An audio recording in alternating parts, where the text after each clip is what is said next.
Friends, आज हम बात करेंगे एंडोस्कोपिक ब्रोंकियल अल्ट्रासाउंड, जिसको कॉमनली ईबस कहा जाता है, इसके बारे में।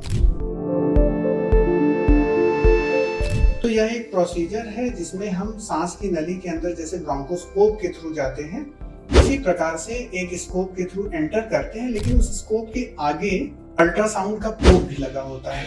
तो अगर हम चाहें तो उसको ऑन करके उस सांस की नली के आर पार देख सकते हैं। तो बेसिकली यह ब्रोंकोस्कोपी और अल्ट्रासाउंड का कॉम्बिनेशन एक तरह से आप समझ सकते हैं। एंडोस्कोपिक ब्रोंकियल अल्ट्रासाउंड मेनली दो प्रकार के होते हैं। एक तो लिनियर होता है जिसको लिनियर ईबस कहते हैं, और एक रेडियल ईबस कहते हैं, जो मोस्ट कॉमनली यूज्ड है और आज के हमारे वीडियो का टॉपिक है वो लिनियर ईबस है। तो लिनियर एंडोस्कोपिक ब्रोंकियल अल्ट्रासाउंड में, जैसा कि मैंने पहले बताया, कि स्कोप के थ्रू हम अंदर जाते हैं और वहां से ब्रोंकोस्कोप में लगे हुए अल्ट्रासाउंड प्रोब को ऑन करके नली के सांस की नली के आर पार देख सकते हैं। अब इसका इस्तेमाल कैसे किया जाता है?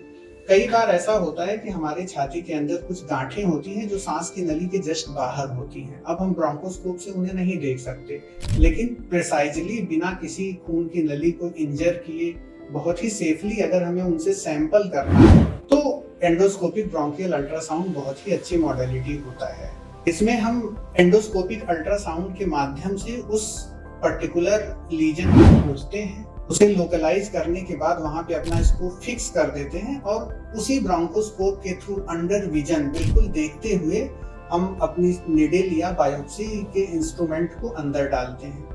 तो इसके थ्रू हम क्रायोबायोप्सी ले सकते हैं लिम्फ नोड से, जो कि सांस की नली के बाहर हो या कोई ट्यूमर हो, या ट्रांस ब्रोंकियल निडिल एस्पिरेशन कर सकते हैं, यानी कि सुई से उन चीजों से सैंपल लिया जा सकता है, जिससे डायग्नोसिस बनाने में, कैंसर की स्टेजिंग में, कई बार एक्स्ट्रा पल्मोनरी ट्यूबरकुलोसिस होती है, उसकी डायग्नोसिस में काफी मदद मिलती है।